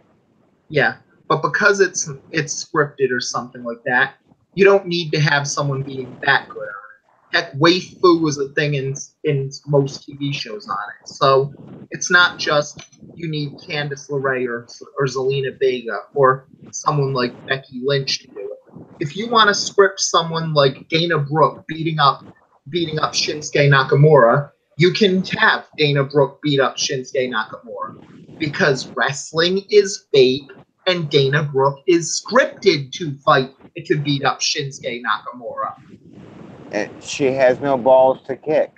Yeah. Like the story's like right there. Like I'm gonna punch you in the balls. I have no balls. Like that. It's a small story. Yeah. It's a like I'm always punch people in the balls and the dick. Well, I don't have a dick. Like Mm-hmm. Yeah.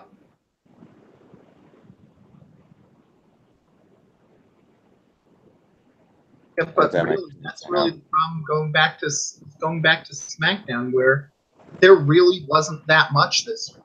Heck, it says more that the Twitter sphere has more on this one with people going after Ty Dillinger and Cedric Alexander for tweets they made in 2011 because Yeah. this is 2018 and we can't have nice things. And and to preface that with, they said some things that looking back, like they shouldn't, but Mm-hmm. that both of them immediately apologized, Mm-hmm. like sincerely, not um, sound like he's gonna listen anyway. Hulk Yeah. Hogan like never sincerely apologized Yeah. and meant it. They sincerely like, hey, this was six. years ago. I'm a different person now. Mhm. And you also have to take like the context of, I think both of the messages were in reply to something else. Yeah. And that was really One, the case where you could see that they aren't like that because they haven't done yeah, anything else on that beforehand. But it's also the case of there's a cottage industry now of people just looking through everybody's tweets just to say, find something salacious that they can use to say, look, he's a problematic babe. I'm better than him. So there, yeah. And that's just, I have so much time on my fucking hands. Yes, son. Down there. Shutting off it. Okay, well, get off my chair, please. You're squishing me. Thank you. Um, I have obviously so much time on my hands. I'm not gonna go through somebody's tweets, 6 years down the road, and oh, well, this person made a joke about this. Ain't Dad, come on. there were? Daddy, can I come outside with you? You can come out here with me. Just be quiet because we're in the middle. Hurry up. Sorry, more ones. So now we have a fourth member of the podcast. yeah, But they in a joking manner, and both of Cedric and Ty's, Daddy. they were both in, and I don't take like the like rape and stuff as yeah, a we can joke, say but this is they an both anti-rape meant it podcast. in a, it's not.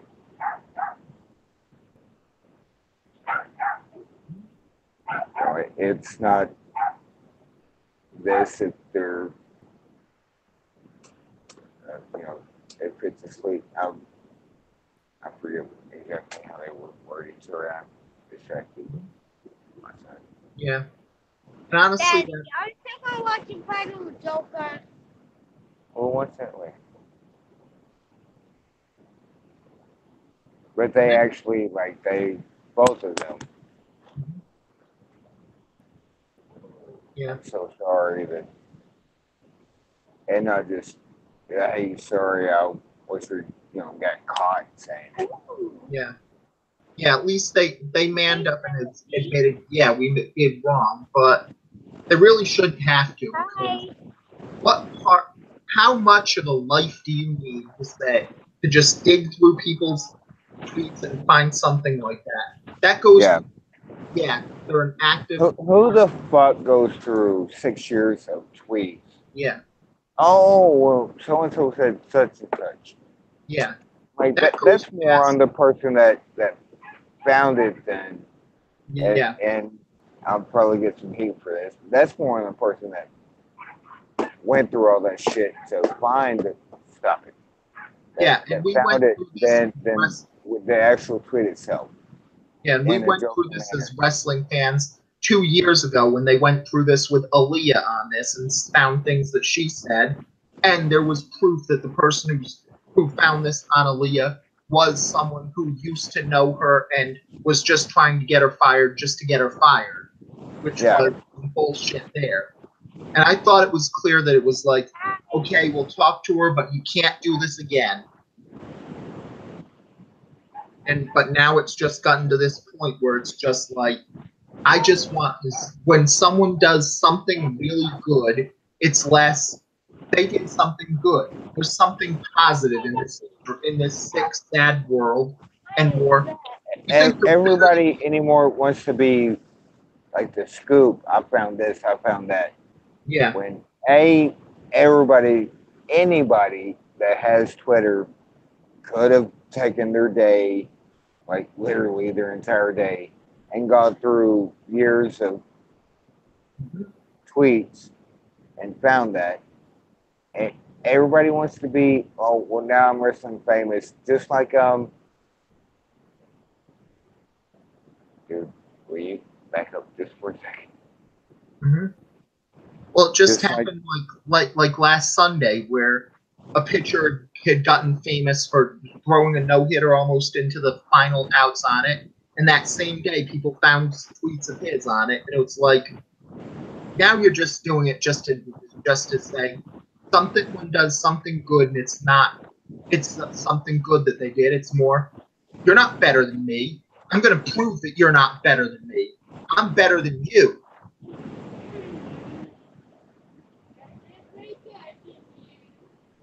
yeah, that's stop, Mo. I know. There was something I was trying to say. Morris, please stop. Please.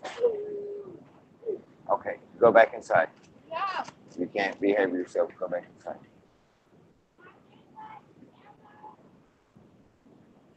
Um,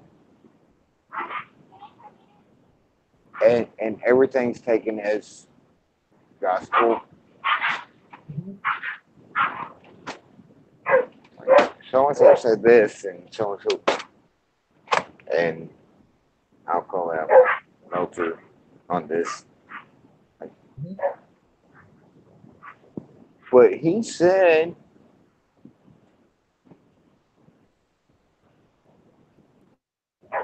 and that's one of the shout out to KTIT Yeah.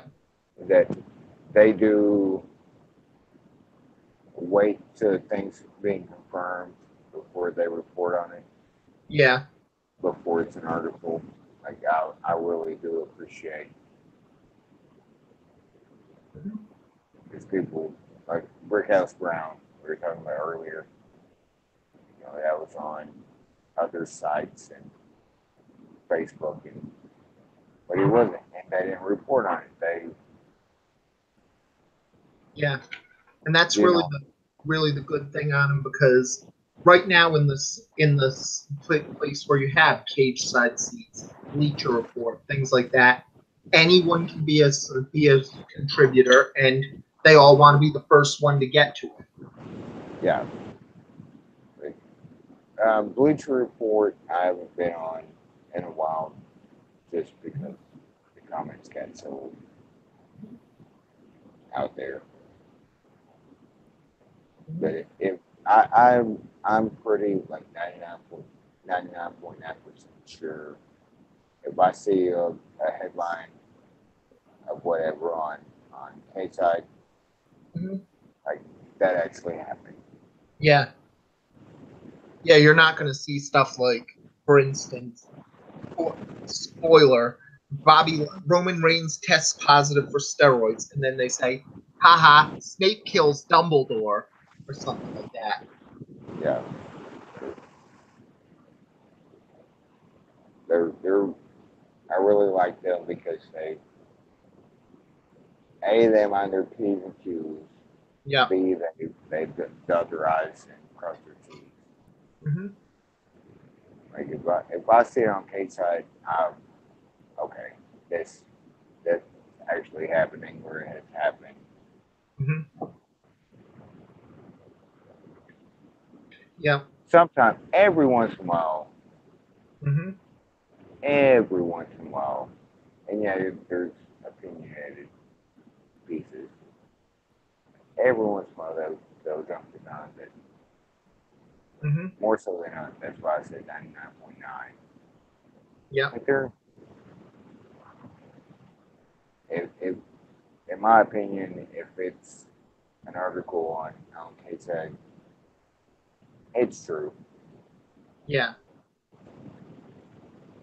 Or at least it's a good think piece on these ones, and usually not just, hey, does anyone think Brock Lesnar should beat Roman Reigns at SummerSlam? And if they do say that, it's probably more than just, I think it should because my fantasy booking said it should. Yeah, that's the problem with Mm-hmm. fantasy booking.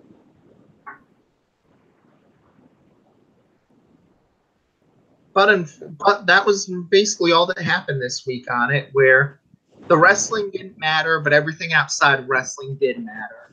So for Smart City, I'm Thomas S.K. Green. This is Prince Marxley Lopez, and unfortunately, we didn't have Ambrose Alley saying much this week, but hopefully next time she's on, she'll say more. So until then, see you next time. First ever guest. Yep.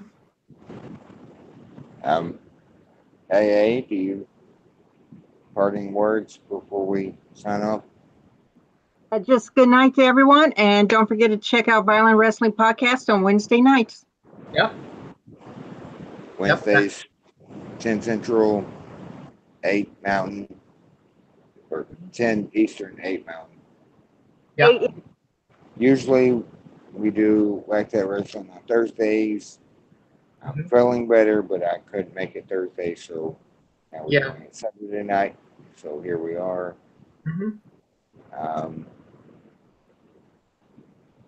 And of course, all the rest of the podcasts in our little family that probably see us as the black sheep of the family. So sometimes that's how you make it, is being the black sheep. Yeah. Being the technical impaired member of the family, like VWP. Yeah. I'm 40 and made it through life as being the black sheep of the family, so I don't mind that label. Like, I'll be the black sheep. I don't care.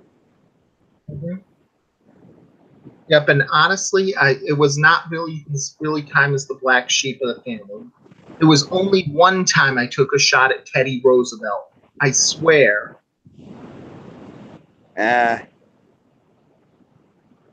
Maybe live, but you've taken at least 2 shots.